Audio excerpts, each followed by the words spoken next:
Red Ray Gun Limited presents The Benji and Nick Show. Welcome, ladies and gentlemen, to the Benji and Nick Show. I'm Benji, and I'm joined here by... Kevin. Kevin, No, that's right. Nick. Sorry, Nick. I messed it up. Oh, right, Ron, could you change the title card, please? Change. Yeah, it's not Kevin this week. Righto. Thanks, Got it. thanks, mate. Thanks. Sorry about that. Look, I can't get it. Right, try harder. Try. Hold on. Let me get the. There we go. Wait a minute.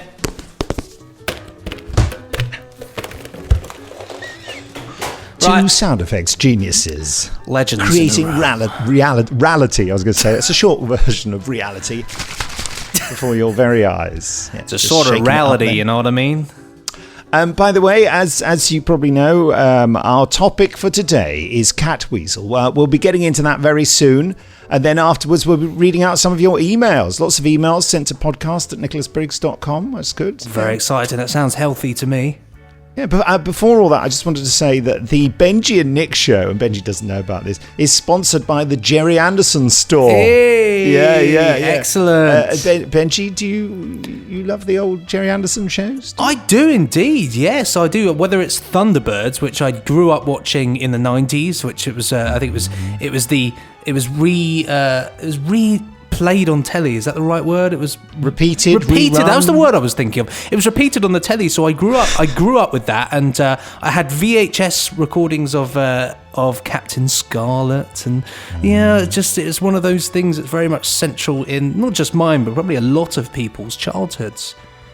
God, goodness, yes, and fundamental to me, really, and as I've bored Jerry Anderson's son, with many times. I met his dad a couple of times to interview him. Oh wow! So I feel blessed by that.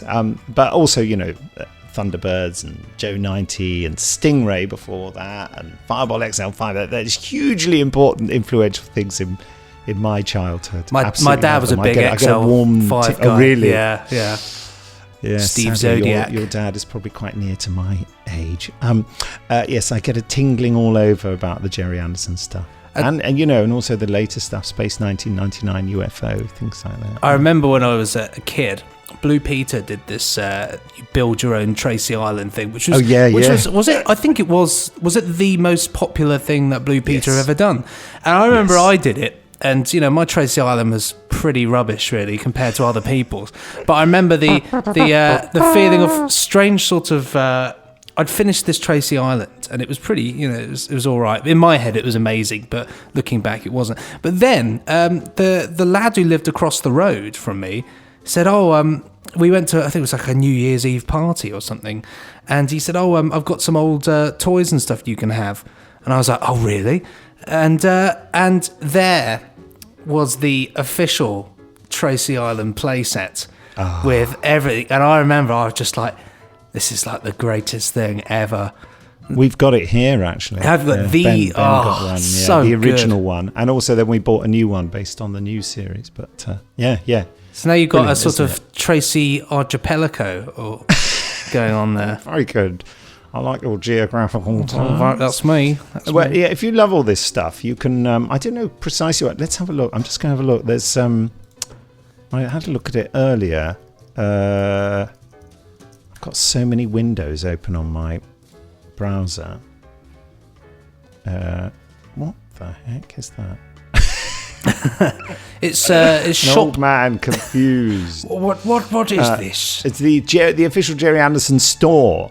jerryanderson.co.uk.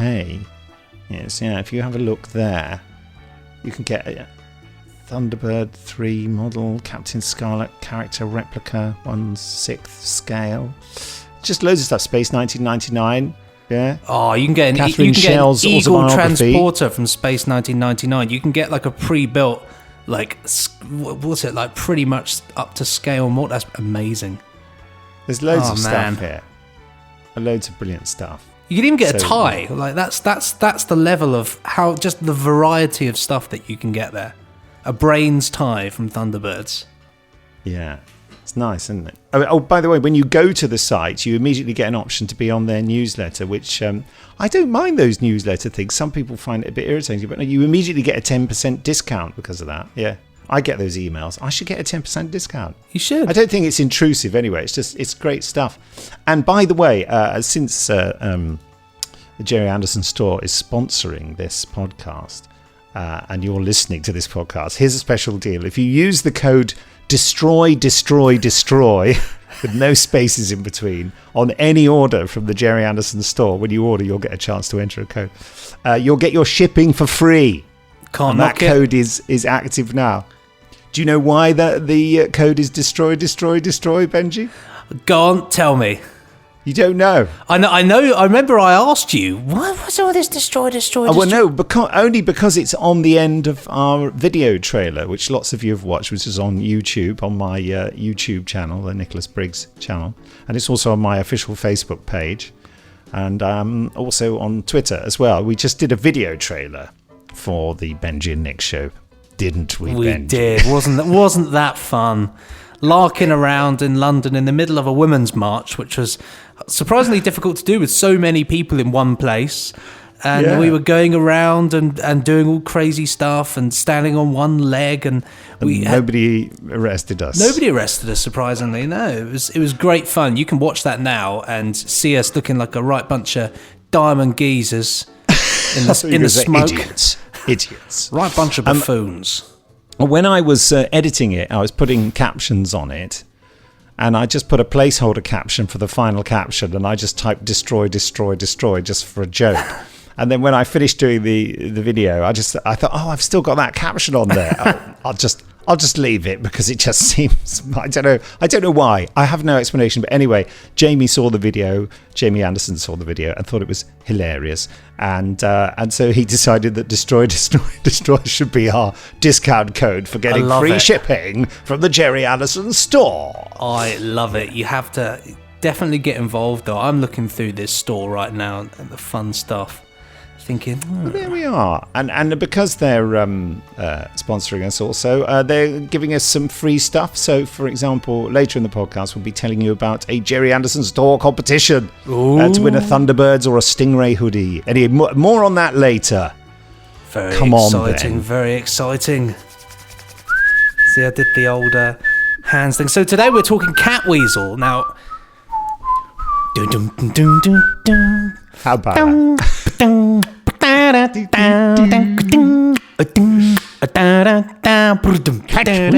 Oh yes, thou brother in magic, yes. Art thou Norman? I've always loved Catweazle. Can you explain what it is, just in case there's someone pop by listening to this and thinks, what's Catweazle? Even though on the Big Finish podcast we've been going on about it for approximately a year. Oh, possibly pretty more. much, yeah. I mean, Catweazle's a lovely little tale about a wizard called Catweazle, who is around in Norman times, just when the Norman invaders come to plague England. And so it's all about how, obviously, the Normans they're not into this is going well so far, Benji. No, well, it all makes sense, because obviously wizardry in the real world at that time was seen as sort of heresy. You were sort of a pagan, and thus at this particular time they were hunting people down like that and trying to get rid of them. So Catweazle runs from the Normans and decides to cast a spell to escape them to fly, in which the words, I believe, are Salme, Dalme, Adone. Nothing works. Anyway, the flying, it's not literal flying, it's flying through time. And to which he wakes up in 1970s England. And you can imagine, for a chap, a wizard from Norman times, everything has changed. Absolutely everything. So it's all about a young lad called Carrot, whose name, I believe, is Edward, actually, but he's called Carrot because he has ginger hair, on a farm called Hexwood. He befriends Catweazle, and they go on marvellous adventures together. It's all rather lovely. Yes, it was made in, probably made in 1969, actually, but it was certainly, I don't know, I think it might say copyright 1970, so maybe it is made in 1970. It was certainly aired in 1970, didn't it, on ITV?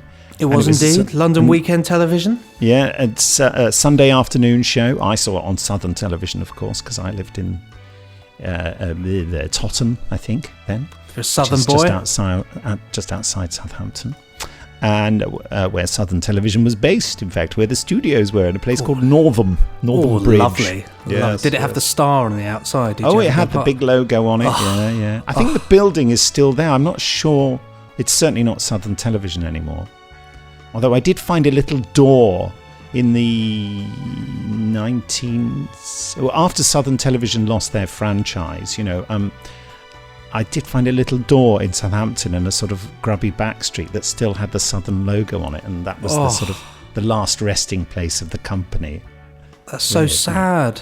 Yeah, I remember. You go around wearing a T-shirt with it on, don't you? I've got my Southern Television T-shirt. Although I remember I was at university and I was wearing it, and I took a photo with a friend, and then somebody commented on his post and said, I have you know that I am now the copyright holder of all Southern Television iconography, and therefore I have to ask you, is that official licensed merch? Cease and desist immediately. It was literally it's just some bloke who's just decided to buy some assets of old Southern Television. So, well, if he wants to stop people publicising his very little known company, I think that's up to him, isn't it? It's free publicity, you wearing it. Exactly. Although it tends to go down the wrong way. I'll probably get an email to the podcast saying, will you not mention the word Southern cannot be mentioned. If anything you mention is in the south of a country, you may not say that it is in the southern region. You must say Sprimpo instead. Sprimpo region. That's a special reference for anyone. If you know what I mean by Sprimpo, you don't, do you? I don't. It's gone way over my head. Yeah. Well, write in to podcast@nicholasbriggs.com if you know what Sprimpo.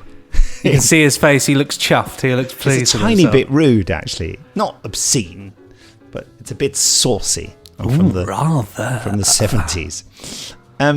So, it was a big thing for me, Catweazle. That whole... I just... The whole sort of hazy summer Sunday afternoon feeling of the 1970s, mixed in with this sort of fake nostalgia of one's childhood. I had a fairly happy childhood, I think I can say. I don't. If there are any traumas there, they've been well and truly hidden, which is where I intend them to stay. Hold on! Ah! No, they're coming out. No, put them back in, Nick. Put them back in. Hide them. Shove them under a duvet or something. My biggest trauma was just my parents trying to stop me from watching Doctor Who because they were sort of slightly worried that my obsession was, so that they would sort of deliberately be out on a Saturday and I'd sort of think, we've got to get back for Doctor Who. They go, well, you can miss it this week. No! What? And I felt pretty much the same about Catweazle. And watching it again, it just, you just get that warm feeling. See, my introduction to Catweazle was actually completely different. My mum watched it, the original run, and she had the book, the Catweazle book. And she was obsessed with the book because she loves reading. And so she remembers the book so clearly. And when I was little, as in old enough to read, it's a children's book. The book was given to me. And so I remember reading the book and loving it and had it, in my mind, it was Catweazle and it had pictures in there. And it was only years later, and I'm talking in the last kind of, probably, I don't know, maybe 6 or 7 years ago, that or whenever the DVDs came out, that I bought them, and that was my introduction to Catweazle. So it lived in my mind until I finally saw it on the screen. But the funniest thing about all of it was that it didn't feel different at all. It was exactly how I kind of imagined it would be. Wow. It's one of those series which it's so, I would say it's so perfectly written. It's so beautiful. It's everything I've been rewatching it for this podcast just to kind of, it's always good to refresh. And I'm noticing things that I didn't notice when I watched it in the past. Little tiny bits of perfectly written language it's amazing. And right at the centre of it is this towering performance from Jeffrey Belden as Catweazle, who just threw himself into it didn't he? And loved it as well. He was born, I think, undoubtedly he was born to play that role, because I could not imagine it being done by anybody else who would bring so much to it, because I always think there's something about Jeffrey Belden. He is like an old wizard. There's something, whether he's playing Catweazle or whether he's the Crow Man in Wurzel Gummidge, or is it the Wizard, where he voices the Wizard in that song, The Wizard? I can't remember who did it. I don't know. Probably Wizard. The band Wizard did a song called Wizard. I think that's Wizard. That's Wizard. I met him, of course, because he came to work for Big Finish. He's sadly no longer with us. But I did talk to him about Catweazle. And that's when I got the first inkling of the slight sort of controversy about the difference between the first and the second series, because there were 2 series of Catweazle. Where, because, of course, I was older when the second series came on, I had slightly better recollection of that, not having ever seen it again. Maybe on some repeats. I don't know how often it was repeated. Not often, I don't think. And I said, oh, yes, Owlface. Because I remember the boy in the second series, he called Owlface because he had glasses. So he thought he sort of had big eyes like an owl. And Jeffrey's face fell slightly when I mentioned that. And I thought, oh, that was the wrong thing to say, because he preferred Carrot. He preferred the first series, and within, if there is such a thing, I'm sure there is, as Catweazle fandom, it is the first series that is preferred, because that is seen as the sort of purer vision of it. And for the second series, in order to get it done, they had to compromise creatively for perceived American sales. Wow. So the first series very much, set on the farm with a very ordinary boy. Whereas the second series, it's set in a stately home with a posh boy who goes away to public school or private school, depending on which country you're living in. How privately funded schools, very posh privately funded schools in the UK are called public schools, but in the United States, for example, public schools are what we call state schools and funded by taxation. Anyway,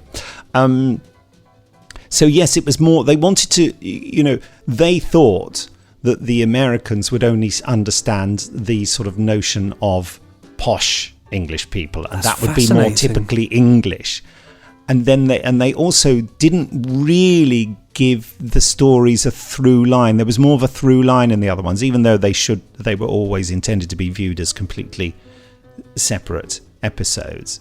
He was, in the first series, he was definitely trying to get back to his time, wasn't he? And at the end of the series, he did.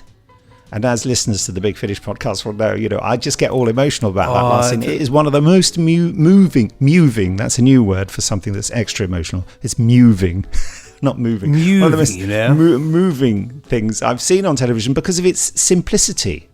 It's Absolutely. Not sentimental at all, is it? It's one of those things, it ends and that's it. This is the thing that I love about it. It's so final and it's so sad because it's like you get that. It's interesting you were saying about sort of hazy summer's sort of days, but it's you feel like with Catweazle, it's like that's Carrot's summer. He's had a summer with this amazing wizard, and all the time you don't know if Carrot really buys into him actually being from another time. He's quite harsh to him, isn't he? You mock me. You always mock me, thou wizard. Until he finds out that Catweazle can help predict the bets on the horses. What's he said? Something like, true say, something like that. Like, yes. Thou art truly remarkable wizard. Yes. True say. Something like that. But there's lots of, but when it comes to an end, you never see anything other than, it never continues. He doesn't go back to the farm and feel miserable. It just ends. And that's why I find it so sad, because it's just over. And you don't know anything else. That's it. Catweazle's gone. He's on his own. And the last thing he said to him wasn't very nice. He was going, you're an idiot, or whatever he's saying to him. Get out of there. Dreg. Because he walks out into the water and starts to disappear. And then he realises, and you say it's all true. Yeah. But it's a beautiful, and if you've watched Catweazle, you'll know this. If you haven't, but there's some beautiful things throughout that make this particular series so special. And one of them, I think you'll agree, Nick, is the wonderful. It's the way that this Norman character. Well, he's not Norman, but he's from Norman times. The way he interprets modern technology. Yes, that is the delight of it, isn't it? And it's how he sees things. It's things as well that we really take for granted now. He sees them as magic. So one big example is electricity, or Nick? Electricity. In which he sees the sun in a bottle, which is a light bulb. And he, teach me thy magic wizardry. He sees it as this incredible thing. And there's lots of little things like that. Like the telephone is... The telling bone. The telling bone, yes. And what does he call matches? Is there something fun with matches? I don't know. It's like thy special magic. He's obsessed. He loves matches and lamps and... It's and the second series retains a lot of that, but it does seem like it's all. The first series is very earthy, not just because it's set on a sort of dirty, run-down farm, but also it's kind of when it's really emphasised how filthy and smelly Catweazle is. And when he gives him a bath, and he hates it, because he's never had a bath before. Whereas in the second series, he's wearing sort of long johns or something. They obviously felt it a little bit disturbing that a little bit too much of Geoffrey Belden's leg was being revealed. And he has a little kiss curl on the top of his hair, like it's all been neatly shampooed. It's all just a little bit. His hair is different in the second series, undoubtedly so. It looks like he's had a good comb. Yes, a bit bouffant. Yeah, it's just and it's kind of the same joke over and over again, isn't it? And it's. I don't have a great recollection really of the second series, just because I it didn't hit for me. It's that thing. It never hit emotionally to me the same as the first series did, probably from a nostalgic perspective. Yes. So I mean, I've seen it, and it is it's nice to see more Catweazle. Yes. It's enjoyable, but I sort of see that first series as like the quintessential Catweazle, I suppose, really.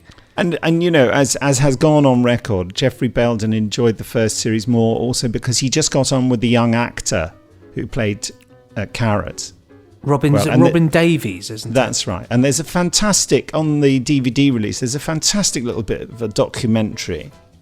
It's lovely. Where they go around the locations together. And you can see after all these years, the bond is still there. And then I was so sad to discover that the young chap had died, long before Geoffrey did. He died of cancer. And he died sad. Not very long after making that documentary, actually, maybe just a year or two or something like that. And you just think, the cruelty of nature. And how lovely at the same time that at least we got to see them reunited, and that magic there is still there. And I mean, I love it as well because they have all there's still a lot of the old props are still there, like Adamcus, is my witch, it is a witch knife. So yes, do get it on DVD. It's available from Network Video. I'm sure you can just get it on Amazon. Must. Really, that's what I did. Just typed it in. There it was. Bada boom. Instant one-click buy. It's well worth it. It's too much money. It's well worth it though. I love it to bits. What are your DVDs there? That you've got two different box sets. I've got two. Yeah, they came in a box set, but I lost the paper box set thing. I don't know where it's gone. So I've got the two there. Well, mine are all in the same thing. That's interesting. I wonder, is that a reissue, yours? I have no idea. It could be completely different artwork. These are from 2005, Network DVD.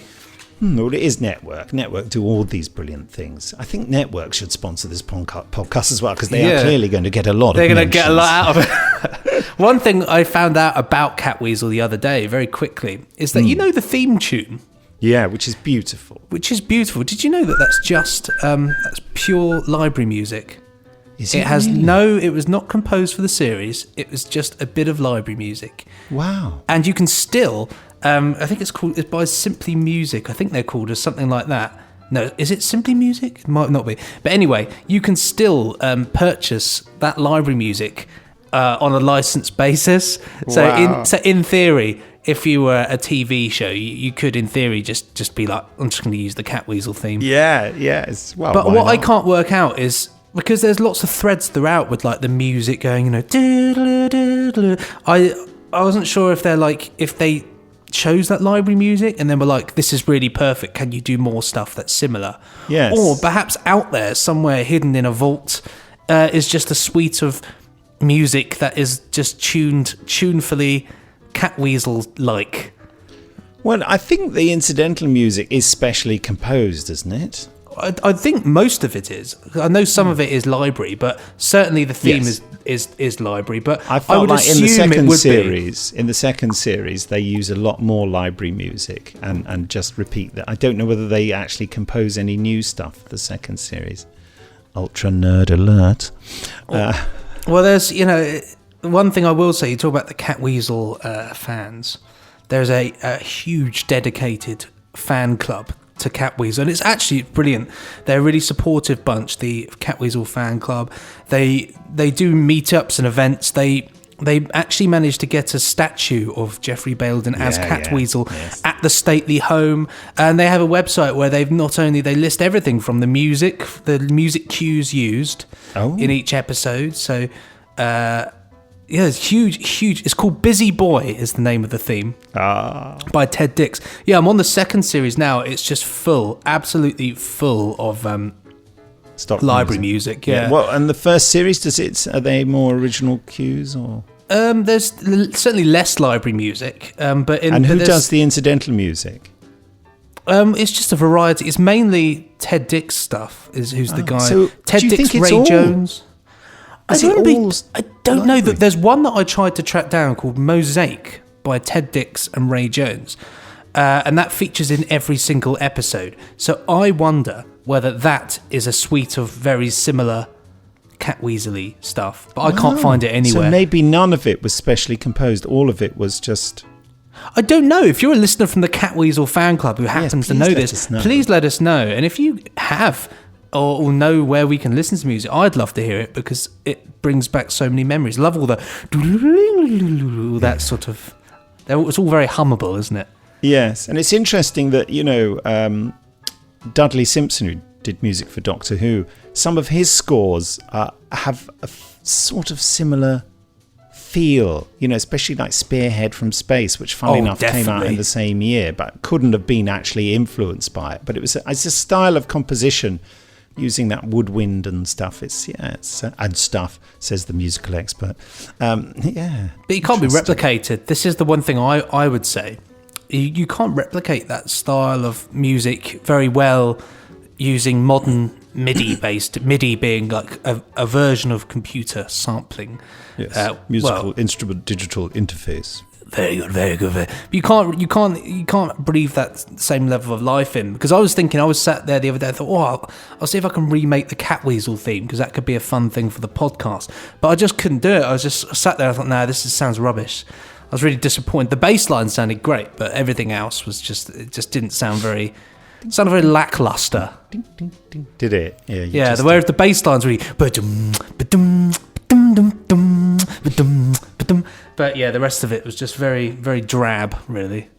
Yeah. What is it? What's the lead line being played by in the? I think it's like this is what I can't work out. It must be a mixture of like a flute and a clarinet, maybe. Yeah. Because the recording sounds quite distorted to me. No, you're just not hearing the full quality version that's available, Nick. Oh. Busy Boy by Ted Dix. Ted Dix. Not to be confused by Terence Dix. Or Dick Teds.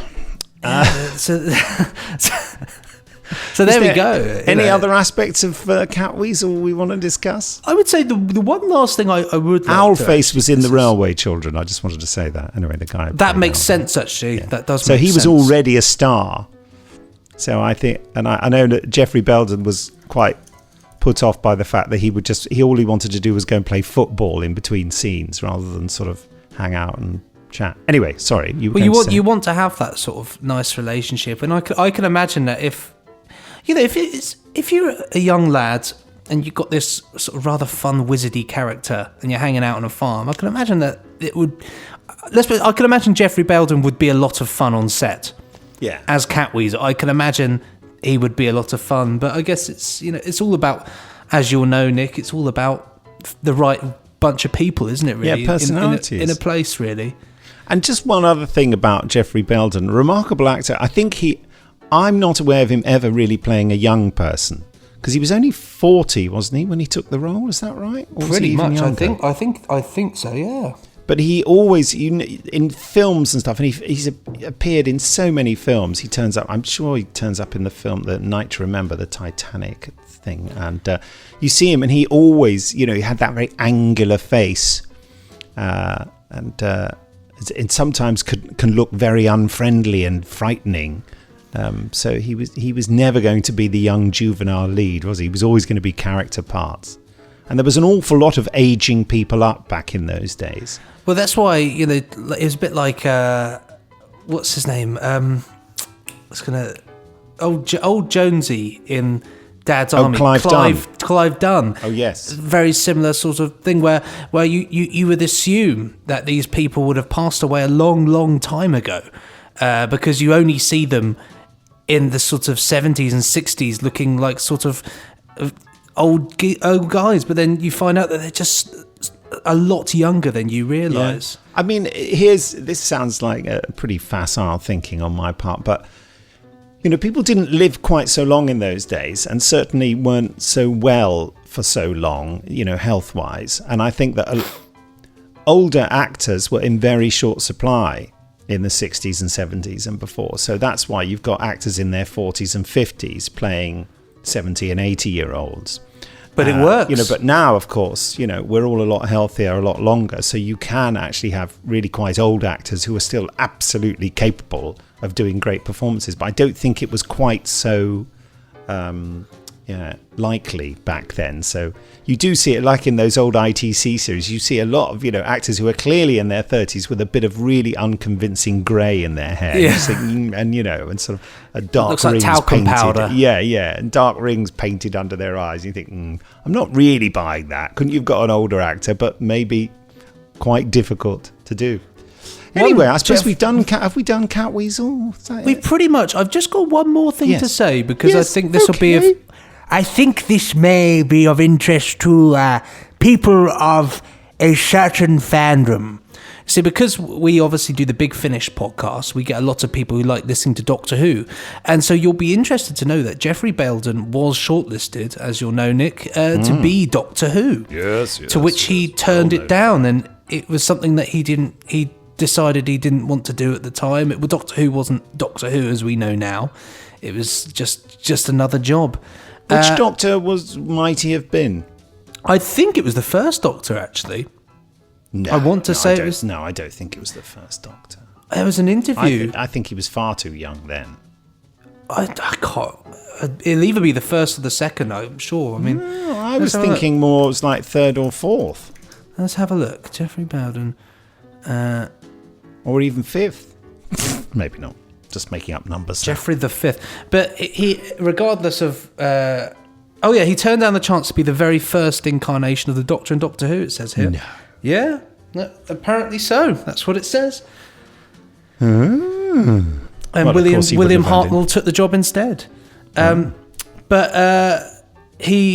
one thing that I always remember, he sort of said that he never felt any regret about that, because of Catweazle, and that was...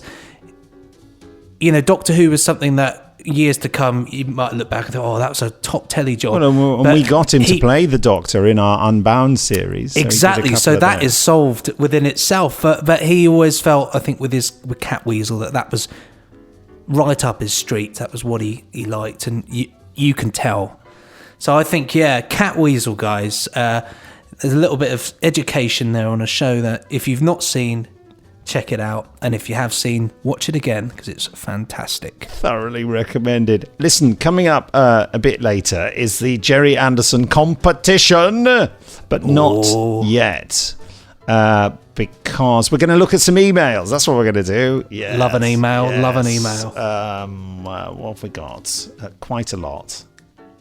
Well, one of our favourite emailers from the Big Finish podcast, Shane Dunphy, who's also a writer, has written in. He says, "Dear Benji and Nick, my earliest television memory is of John Pertwee regenerating into Tom Baker. Planet of the Spiders was probably shown on Irish television several years after its initial broadcast date, but I have vivid memories of my little brother and I couldn't have been more than 3 years old. Glued to the old black and white TV in the sitting room, the ancient workers' cottage my parents were renting at the time, genuinely terrified of what was ensuing on the screen.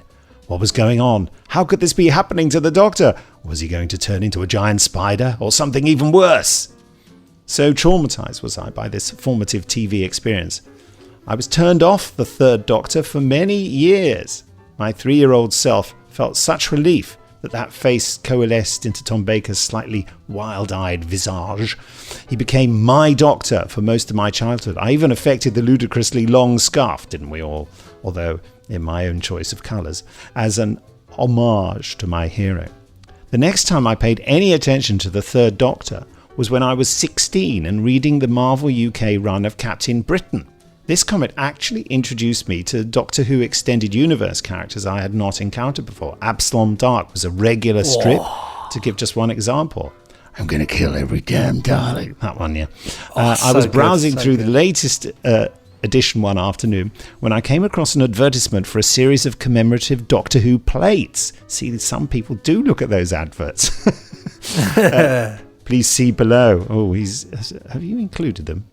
I haven't seen it. Hard to describe in a podcast, I know, but I trust you chaps that will have a good attempt. I don't think he says see below and he hasn't actually included them. I was taken by this ad for a couple of reasons. Firstly, I was a bit appalled, as in my experience, little old ladies collect plates, not sci-fi and comic book fans. Secondly, and in direct contradiction of point one, I was absolutely captivated by the image of John Pertwee's Third Doctor. I thought he looked so cool. I didn't know anything about the fact that he was supposed to be the action Doctor. I knew nothing about the political subtext of this era or the fact that he was generally earthbound for so much of his run. I was simply drawn in by the look, even in such a simple line drawing. There was a melancholy but also a resolute toughness about him. I got the sense of eccentricity I loved about the Doctor in all his incarnations, that frilly shirt. But there was such a powerful sense of raw strength and intellect, I just found it irresistible. I realised that of all the Doctors, I probably knew the least about him and his exploits. And there and then I decided to rectify that deficit immediately. In 1980s Ireland, this could only be done in one way: the Target novelisations. Excellent. And I know you will both be thrilled to read that the very first paperback I came across was the Terrence Dicks authored Death to the Daleks. Superb, yes. Which we discussed in the last podcast. I know there are quite a few differences between the book and the TV version, even down to stop, don't move. I know. We've discussed this beforehand, haven't we? And as fans, we are supposed to view what is aired on the box as canon. But for me, the book is where it's at. In fact, I had that experience that I imagine a lot of Whovians have when I did finally get to see the story in the form of a TV movie on the Horror Channel, and was a little disappointed. Oh, heresy! My imaginings were so much better than what 1970s TV could produce. In the book, we're told the Dalek guns have been adapted to become machine guns. So I had them spraying bullets here, there and everywhere, rather than the rather meagre semi-automatic fire the television version presents us with. Sound effects provided for free. The book also portrays a slightly more complex backstory for Galloway. Sorry, sir, I didn't quite hear what you said. Where you been hiding? Giving us some insights into his character and motivations the TV rendering doesn't, suggesting his personality has always been such that he will win at all costs, a trait that has contributed to his survival through many trials and tribulations. Mm-hmm. However, the disappointment didn't last long. The fun of it all took over very quickly. I spent that afternoon basking in glorious nostalgia, once again a teenager, reliving one of the happier moments of my childhood. For me, classic Who has always done that, opened a portal to times gone by. Allow me to take this opportunity to express my gratitude for all your rambling meanderings and tangents over the last couple of years. Your podcastery has brought me many hours of enjoyment. I'm a latecomer to the Who community, but have found such a sense of solidarity and shared experience since finding you all that it's hard to think of a time when my love of all things geeky was a relatively solitary affair. Best wishes. And here's to many more podcasts. Shane Dunphy, also writing as S.A. Dunphy. Well, there you go. Thank you, Shane. Lovely email. He always writes a good email, does Shane. Always worth a read. Yeah. It's interesting he says about the Target novelizations, because we talk about things that are different. I always remember reading the original The Daleks novel. Oh, yes. Which has the different start. And I quite like Barnes Common, yeah. Yeah, I quite like it. And I always remember thinking, which one do I choose to believe? you have to go with the TV series because it's real in front of your face. But I like the idea of the other mysterious car crashy version. Yes, indeed. Not car crash in the sense that it went wrong, just in the sense that there is a car crash in the narrative. Literally a car crash. So many emails to get through. Thank you so much. We will continue to read them out in future podcasts. Here's one from Tim Arts, AARTS. He says, him again.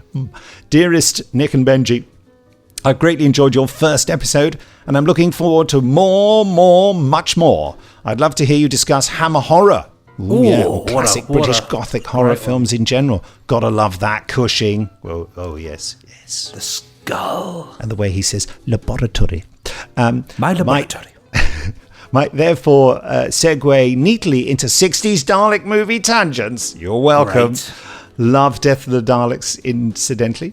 It was the first classic Doctor Who serial I ever saw, and thus has a special place in my heart. He says hearth, but I think he means heart. Makes you sick, doesn't it? Well, I don't think so. Goodbye, farewell, and amen. Amen. This morning, by the way, Colin de Greus said, did you see it? I'll put it on my official Facebook page. The Benji and Nick Show Annual 1979. I love it. God. That was a good year as well for us, wasn't it? 1979. Yeah, lots of fun podcasts that year. It looks really, I love it. It's just such a fun cover. And we do hilariously look like we're from the 70s. Just generally. We do, yeah. Alex Pass has written in, of course. He says he loved it, the Death of the Daleks one, though I did notice a lack of stop, don't move, or stop, don't move. That way leads to death. Buck up, he says. Looking forward to next week's edition, brought to us by the magics of electricity and podcastery. P.S. Bye. Were there croutons in Nick's onion soup? Do you remember I was eating onion soup last week? Yeah. I like it. All the best. Happy times and places to all. Big Al. Thank you, Big Al. There were no croutons. Direction point. There were no croutons in my soup. I like your comment on the annual, by the way. It's a bus from... Somebody says, your bus is too modern for 1979. And Nick replied, it's a bus from the future. That's the first story inside. The bus from the future. Yes, it is a bus from the future. From the future? The cakes. Daleks were destroyed. I was there. I saw it happen. Stop it. We're not discussing that. Attack the Dalek. So we do have to decide what we're going to discuss next week. Anyway, Susan McKenzie wrote in and said, just wanted to let you know how much I enjoyed your first outing. Frankly, I'd listen to you guys read the phone book, or whatever the equivalent is in these modern times. Crushing madly in New Mexico. Carry on. What does that mean? Crushing madly in New Mexico. Oh, that's where you're from, Susan, presumably, and you're having a crush.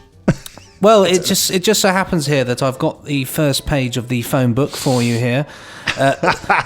So the phone book, BT Bring It All Together, compilation dates 2017 to 2018 edition. Article A, Aberdeen and Shetland. A to Z listings deadline is Tuesday the 19th of September 2017. Susan, the rate card closing here is Friday the 22nd of the 9th 2017. Publication month, December 2017. Now there's about 10 pages. I'll carry it now. We got the time. This one from David Steele, former Liberal Party leader. I crack that joke every time. I'm so sorry. Dear Nick and Benji, I'm so glad you're doing a new podcast together. I do enjoy your chat amongst the Big Finish stuff and can only imagine the potential as you're cut loose. Whoa! This could be epic. I listened to the first podcast on Death to the Daleks. Death to those blooming Daleks, he says. And Phil, you could easily get another few hours out of it. Sarah's role, the gloomy TARDIS, the inside of the city. I remember reading the novelisation. There you go. A good few years before I saw the TV version. Interesting. And it's one of the most satisfying adaptations. Very exciting. I read The Five Doctors before it came out on TV because it actually came out in the shops a couple of days before. So I was mightily disappointed with the actual programme because I'd imagined all sorts of exciting, expensive things. On the subject of novelisations, continues David, this is where I admit that I've never seen Catweazle. What? But I did read the two books. That is most unbelievable. Disbelieving Drek. Disbelieving Drek. Yes, he read the two books when I was at school. Primary 7, I think. The first book was in the classroom library. I remember being disappointed that Carrot wasn't in the second book. Who's in the second book? Alphys, I suppose. Is it Alphys? That's John from the library. I also remember from when I was a kid the glory days of Saturday afternoon ITV wrestling, Big Daddy and Giant Haystacks, all of that. Do you remember that, Benji? Of course you don't remember. You've heard of it. 1, 2, 3. I used to find it weird that a lot of old ladies liked wrestling. It was huge. It was an absolutely huge thing in the UK. Yeah, Great British Wrestling. I think it was World of Sport. Yes, it was called, wasn't it? Yeah, with Kendo Nagasaki. Presented by Dickie Davis. Dickie Davis. You see, it's all. I could talk about wrestling. I love it. I've always loved it. So I could talk about that a lot. But I won't bore you. But yeah, that was great. I'm surprised they've never. Brought back Sunday wrestling for some reason. I'm glad they haven't. He says, David says, wasn't there a wrestler called Catweazle? Yes, surely there was. Surely that wasn't Jeffrey Belden. Thou is art for a fight. Yes, Good luck with the podcast, he says. David Steele from Glasgow, Scotland. Sent from my iPhone. Good. Catweazle the wrestler was actually the complete opposite of what you would expect from Catweazle. He was a huge, big, fat bloke who just sort of looked like a tramp, and he had a big beard. And I think he had like a bit of rope around his neck or something. It wasn't at all like Baildon. There was a terrible phase in history when the term Catweazle was used as a bit of an insult, wasn't it, to anyone who was a bit dishevelled? Didn't they say that about the former Labour leader Michael Foot? They said it about Michael Foot and also John Lydon, aka Johnny Rotten, famously when recalling his. The 1977 Sex Pistols party on the boat, said that Richard Branson looked like Catweazle in the 70s, to which I googled him and he does. He looked just like Catweazle in the 70s. So yeah, I think it was. Yes, I will start a recording empire. Vinyls of the telephone. And run a very mediocre train service. Virgin megastores have all closed. Nothing works. Zaffy. Anyway, look, I've got loads more emails to read, but we can't go on forever, can we? Or can we? At that Jerry Anderson competition, I promised. So according to one of those classic programs from the Jerry Anderson stable. That's the Jerry Anderson stable. Nice. What can happen in the next half hour? Yeah. Answers to podcast@nicholasbriggs.com. Make the subject line Anderson competition. And the closing date is Friday the 23rd of March. Now, and you can choose what you win. If you want a Thunderbird 1 hoodie, they're really good. My son's got a Thunderbird 2 one. It's far too big for him. He loves it. If you want a Thunderbird 1 hoodie, please write TB1 in your email. For a Thunderbird 2 hoodie, please write TB2. Or if you'd like a Stingray hoodie, please write Stingray. Thank you. So that is our competition. Good luck to you. God, those hoodies are really good, aren't they? Just look at them now. Yeah, they're very cozy. It's like a tent for my son. That's Jamie very kindly gave us that. According to favoritism from the Andersons. According to the Jerry Anderson website, somebody from Lebanon has just bought a Stingray hoodie. Just popped up at the bottom there. Oh wow! You get told who's buying stuff. Yeah, that's quite fab. It's quite a good website, isn't it? Yeah. Someone from Lowestoft has just bought Thunderbird 2 hoodie. They're going, guys. You better quick get in there. Jamie does send them over. Yeah. I wonder what the winner will want. That would be interesting. Are we allowed to publish that? I think we should. We should certainly say. Oh, yeah, definitely. We'll say what they asked for. Yeah. I threatened Jamie this morning. I was speaking to Jamie on FaceTime, and he said yes, he's going to feature in this podcast whether he likes it or not. Great. He's going, well, yeah, whatever. I suppose so. Yeah.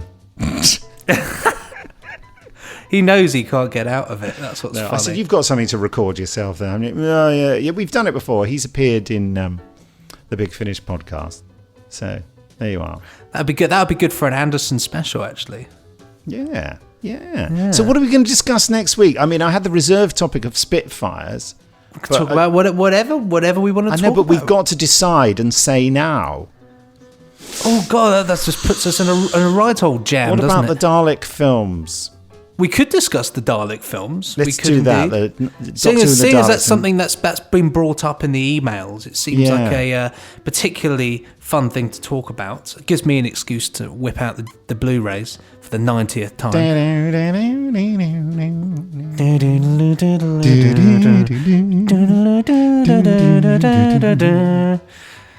See, it's very similar to my experience with it. It's very annoying. The version of Dalek Invasion of 2158. Hold on, I'm talking about it. Let's not talk about it. Don't forget to email us at podcast@nicholasbriggs.com. And also, this podcast, you can get it at nicholasbriggs.com. And you can get it on iTunes and SoundCloud. Do rate and review us, please. That would be great. Please do, yeah. Spread the word. And then great things can come forth from Raygun Limited. I would mention that I am going to be doing some productions in the next couple of years, including there's a horror thing that I've done one of the audiobooks already, written by Jonathan Barnes, brilliant writer who writes the Sherlock Holmes stuff for Big Finish. It's a thing called Skane. And that is available at nicholasbriggs.com. And there are several more Skane stories available as ebooks, but I'm going to turn them into audiobooks as well. So anyway, go and have a look at the shop at nicholasbriggs.com if you fancy it. There's also a sci-fi political thriller I'm writing called Alien England. I'll say nothing more about it. And Jamie Anderson and I are cooking up something to do for Red Raygun as well. So this is the place to be, Red Raygun, guys. Yeah, Red Raygun. But don't forget Big Finish. They're marvellous too. I think that's it. Just to remind you, don't forget, if you want to order something from the Jerry Anderson store, use that code DESTROY. No spaces in between, just in capitals to get your free shipping. That's enough plugging. I think it's time to go. Chris Griffin here says, can we talk about the Orville? The Orville. Yeah.